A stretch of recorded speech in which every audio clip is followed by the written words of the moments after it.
today's video, we are going to be taking items that I have thrifted in the past and we are going to be flipping them into beautiful Christmas decorations. My name is Emily and I'm with J. Bowen & Company, and I'm so happy that you are here today. Thank you so much for clicking on my video, and let's go ahead and get started. First item that I will be making over is this cutting board. When I took it out to use, I started sanding it first. At first I gave it a little clean and then I decided to sand it, and quite honestly I thought about just keeping it as a cutting board, but I do have a number of cutting boards and I do find them quite often, so I thought that I would make this over. So I just gave it a quick scuff sand to sand it out a little bit, and then I wiped off all of the dust.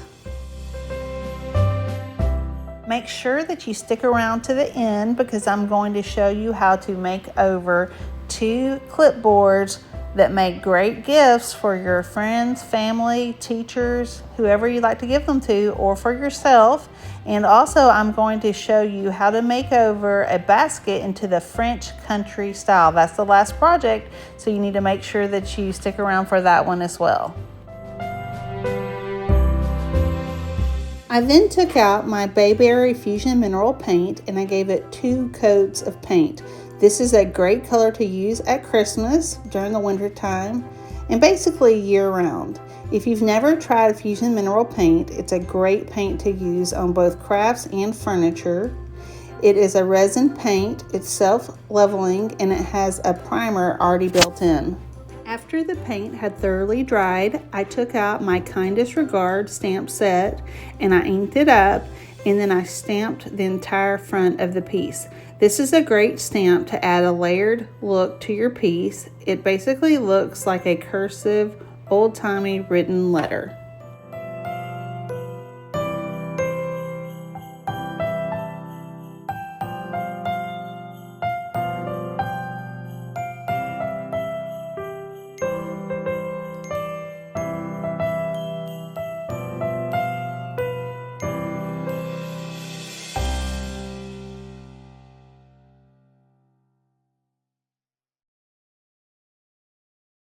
I then looked through my Crimson Velvet Transfer set from IOD, and I thought that this wreath would look just perfect on this cutting board. So I cut it out and I applied it to the piece. If you've never applied a transfer from IOD, they're very easy. You just peel off the backing and then you stick it down. You stick the grid part down to your piece. It's going to be a little bit sticky. And then you take out your little stick that comes with all of the Iron Orchid design transfers, and then you're just going to rub it on to your piece. Now here I'm using a popsicle stick because at the time I could not find that little plastic stick, but normally you will have that in your transfer set. If you haven't picked up the Crimson Velvet transfer set, now is a great time to pick it up. I still have a few of them left and they are just gorgeous. They have a lot of natural woodland type prints, and they're kind of dark and moody. It's got candles and wreaths and antlers and deer and things like that, but it's a beautiful set. And if you're interested in purchasing that, you can go over to my website. It's www.jbowenandcompany.com, and you can purchase that. I'll also put the link to all of these products that I'm talking about in my description. The next step is to take the plastic backing and rub it on top of your transfer in order to burnish it into your set. You'll also need to put a top coat on the transfer in order to seal it. I think that piece could use a bow. What do you think? Do you think I should add a bow?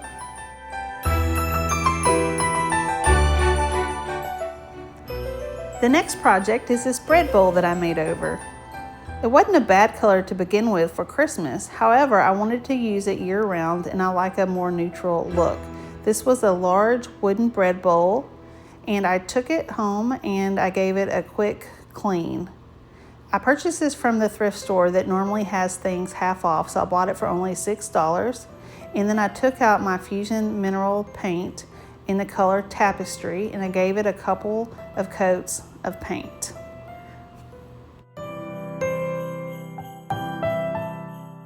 I wanted to mention that I'm running a Black Friday through Cyber Monday sale on my website. All of my products on my website are 20% off until Cyber Monday. So if you just click on my description and then to my website and you type in Black Friday 20, you'll save 20% off all products on my website.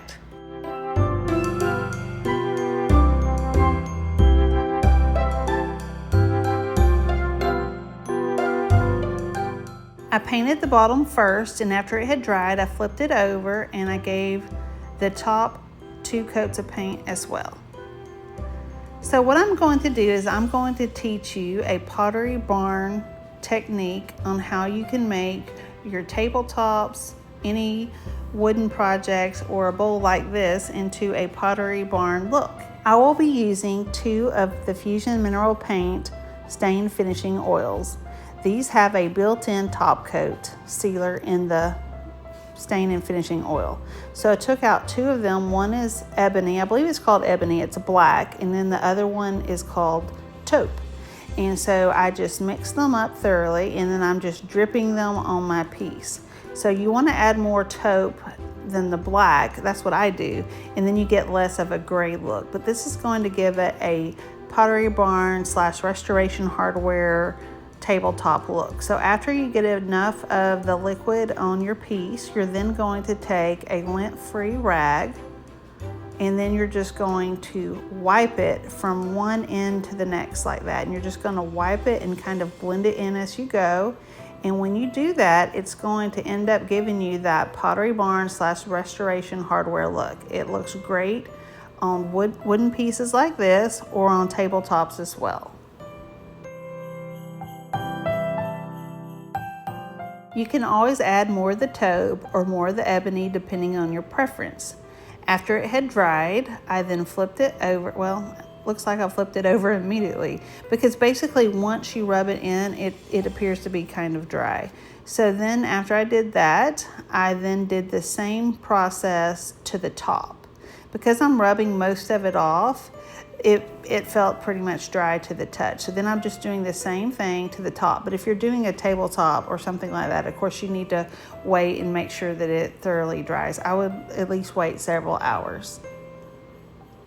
So what do you think about this technique? Do you think you could do it? I'm telling y'all, it is so easy. I've made a Lazy Susan over like this. I made over a threshold on my front porch. I did that in a video a while back, but it's a very simple technique and it looks really good. I also did 2 end tables. So what do y'all think of this final reveal? Do you like how it looks? Do you think it looks cool? If you like this project, give me a thumbs up, hit that like button and give me a thumbs up, leave me a comment, and subscribe to my channel. I would love for you to subscribe. The next project is this Jolly Santa clipboard. This is a really fun project. You could easily keep it for yourself or give it as a gift. It's very quick and easy to do, and I really enjoy doing this, so I think you would too. So you're just going to take a clipboard. This is an old one that I picked up at a thrift store, but you can also purchase them at Dollar Tree, somewhere like that, and you can also buy them in bulk on Amazon, and I can put a link to those as well in my description. So I took out my Elmwood Fusion Mineral Paint, which is one of the new Fusion Mineral Paint colors, and I gave it a couple of coats of paint. This paint is actually really thick. It has great coverage, so probably 1 coat would do, but I usually like to give a couple coats just to make sure it's nice and thick and it has good coverage. After it thoroughly dried, I took out a JRV paper. This is called the Jolly Santa paper. It's a gorgeous paper. This one is about an 8 by 10, maybe slightly bigger, but it's basically about that size. And I just took out my paintbrush, put some water on it, and then I just put the water around the edge so it would tear it and it would give it a nice tear on the edge. It looks better to me than when you just cut it. After I tore off that edge, I then decoupaged it on top of my clipboard.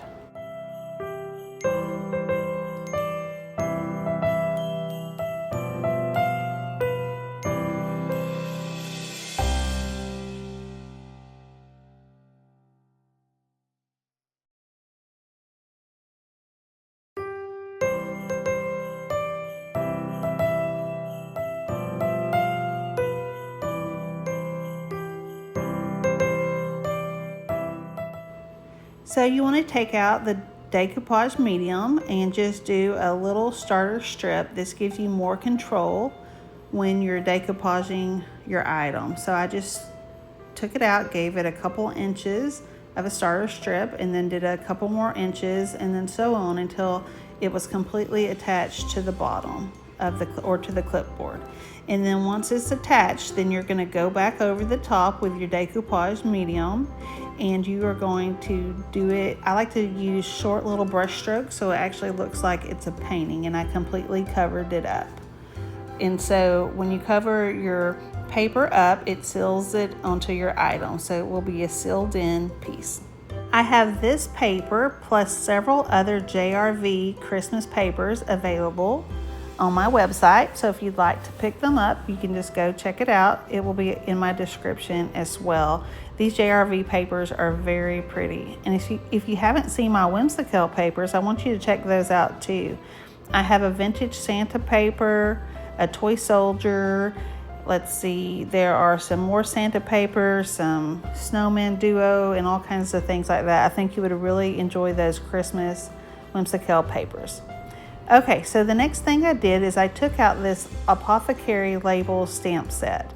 Now this is the first time that I had ever used these stamps. They are small letters. So what you want to do once you take out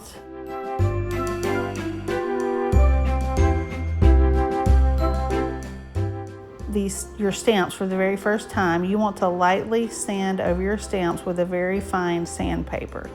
So like I said, these are very tiny stamps, and I wanted to spell out Merry Christmas. And so I did. Everything was going well. I decided to spell out Merry Christmas, and then I took out one of my ink pads from IOD, and then I took out some of the red ink. I believe it has some kind of fancy name, but it's basically a very pretty red ink. And I don't know if you didn't know, but IOD has several different kinds of inks, which I sell as well. But there's a red, a china blue, a green grass or grass green. There is a kind of mustard color, I believe it's called turmeric. And of course the gray and the black, and then there's a white. But I'm using the red ink. So it got a little bit on my plastic sheet there where I put my letters. That makes it much easier, and you need to use that when you're using these little letters, and I'll show you why in a second. So because there's only one R, I could only use it, and I was going to have to go back again with the second R. So it was all going well until I took the R off and I decided to use it again. Well, it kind of slipped. It was very hard to use without putting it on that piece of plastic there. I also sell those things as well, and I cannot remember the name of that piece right now. But anyway, you want to go back. I'm using my hand, but I learned the hard way because these little letters are so tiny. When I put them on there, they would slip with the ink because they were just kind of slippery. And I didn't really like how they were turning out, but in the end, I came up with a solution. So what I ended up doing after I had inked these up, and the ink was a little bit different colors because I went back, and anyway, long story short, after I redid these and the ink dried, I decided to take that fine sandpaper and then just kind of gently distress it. It took out some of the area that had smeared just a bit. Okay, it's called the thin mount. So if you don't have one of those, you need to pick up one because they work very well, and with these, they're essential.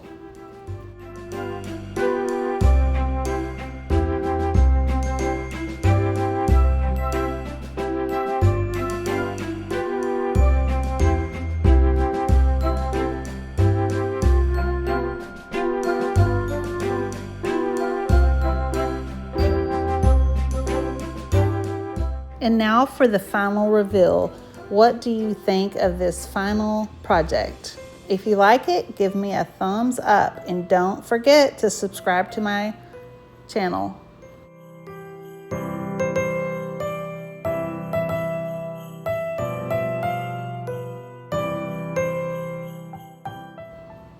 Okay, the next project is this winter forest clipboard. I was having so much fun painting that other clipboard that I decided to pull out another one. So I gave it a quick clean.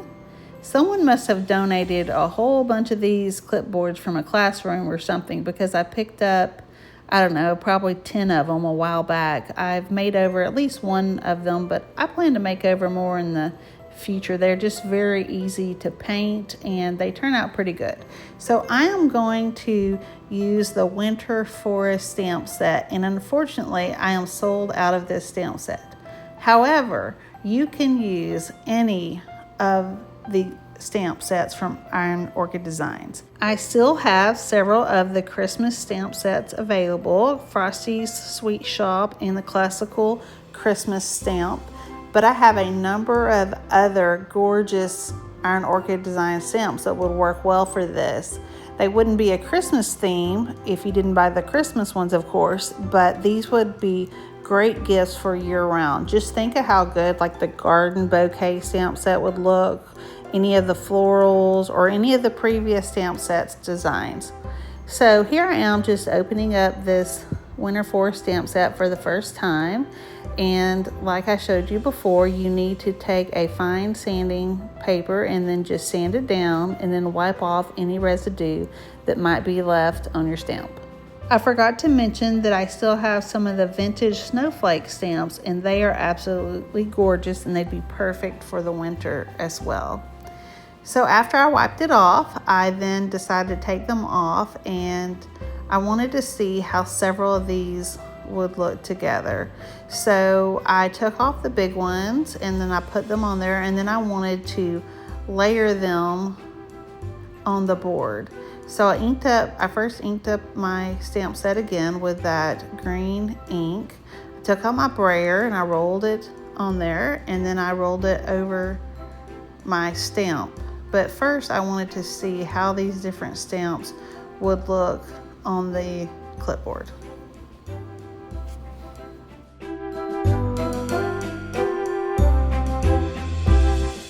So here I'm just playing around with the different stamps to see how it would look, and I'm going to do a layering effect here.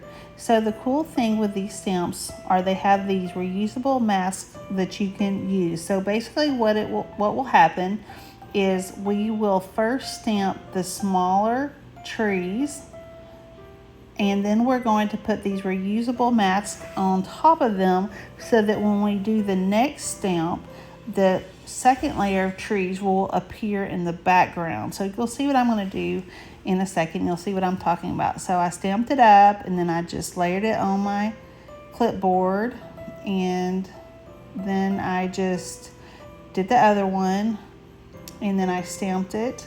I ended up just deciding to use my ink pad instead of my brayer. But then you're going to see where you're going to press all over your stamp to make sure that you get a good impression. But the cool thing is, if you mess up, you can just, put your stamp back on there and redo it. Or if you let it dry, you can just paint over it again. So I'm wiping up with a wet wipe any of the excess ink that got on there. And these are the masks that I'm talking about. So my ink is now completely dry. You cannot do this when it's wet or it'll mess it up. So see these? They're perfect cutouts of the original stamp that I made. So you're going to put that on there, and then you're going to take your larger stamps. That's how I'm doing it. And I'm making a little winter forest. So when I stamp these on top of the other two, because I put those masks on top of them, they're going to appear in the background. So you'll see what I'm talking about in just a minute. But this is a really cool process, and it just gives it a really cool layered look.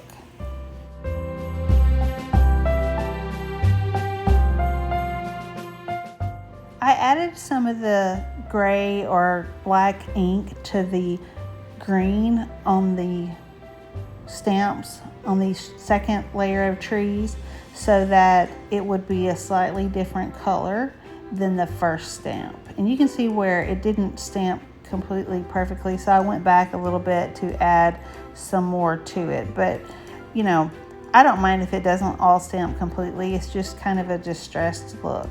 So then I'm just adding this stamp to the right, and then I'll add the stamp to the left. And then after we do that, we'll pull off those masks and you can see how it gives that really cool layering look or layered look. So what do you think about these stamps? Have you ever used the IOD stamps? They are really cool, and not only can you just stamp with them, but you can then also paint over the stamps and then stamp them again, and it just gives a really neat painted artist look. So I'll do that in the future on another video. So here in a second, I'm going to pull off those masks and you can see what a difference that it will make and how it looks layered. So here we go. So you see how they appear to be in the front. I think I was trying to put them back on because some of it wasn't stamping completely and I wanted to get it stamped a little bit more, but then I just decided, you know, I'll just go with this. I think it will look good. I then did the exact same thing with the Merry Christmas, and I had the exact same problem that I had before. So I ended up having to paint over the R, and it worked out okay. And then I ended up distressing it off camera so that it took away a little bit of the mistake that I made.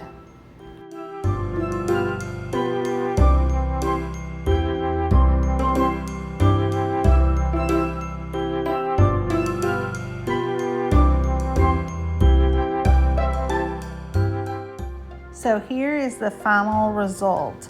Like I said, I ended up distressing over the letters, and then I thought I would add a bow in this one. I thought it looked kind of cute with a bow. What do you think? Do you like the bow? Yes or no? I think that this would make a good gift for someone, and I also think it makes a cute decoration. What do you think? Would you give this as a gift?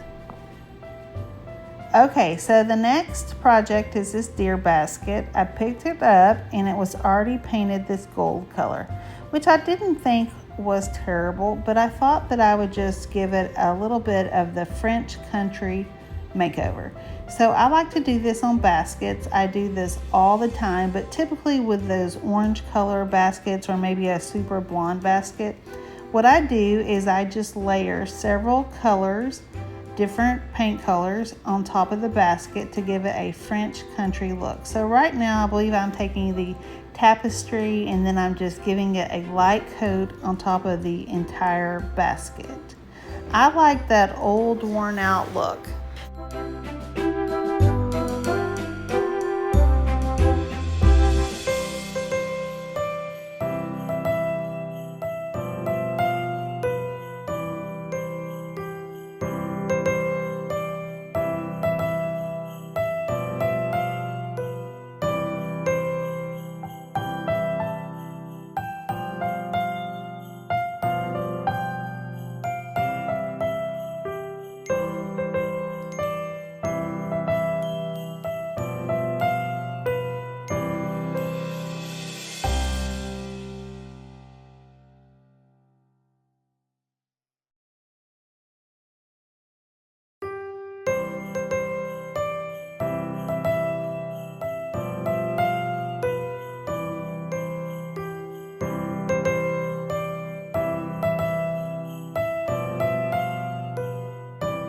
I then added a black wash where I took some black paint and I mixed it with some water, and I think I still had some of that Tapestry paint on it on my paintbrush, so it kind of gave it a gray look, and then I painted that on top of it. And what I like to do is I like to paint on it and then I wipe some away, and then I paint and I wipe some away, and then at the end I usually go over it with a little bit of white paint. Now typically there's not any gold on my baskets because they're not gold at first, but because this was a deer kind of Christmassy winter type basket, I thought that was okay to leave a little bit of the gold showing. But you can do this with a normal basket and it gives it that really cool worn French country style basket look.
And now I'm just adding some of the white to it. It kind of gives it a little bit more of an aged look.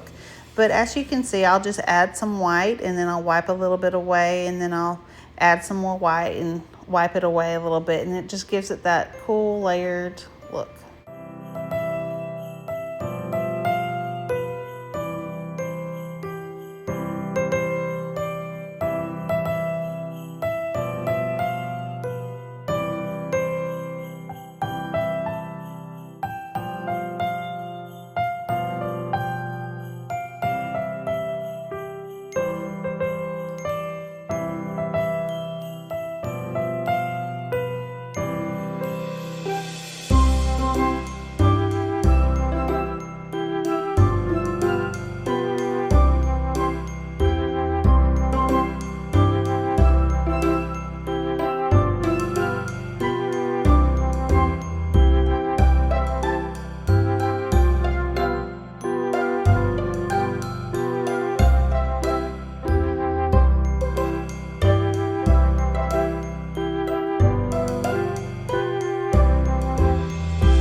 If you haven't checked out my last Winter Wonderland Snowman craft video, I'll put that right in the comments so you can check that out.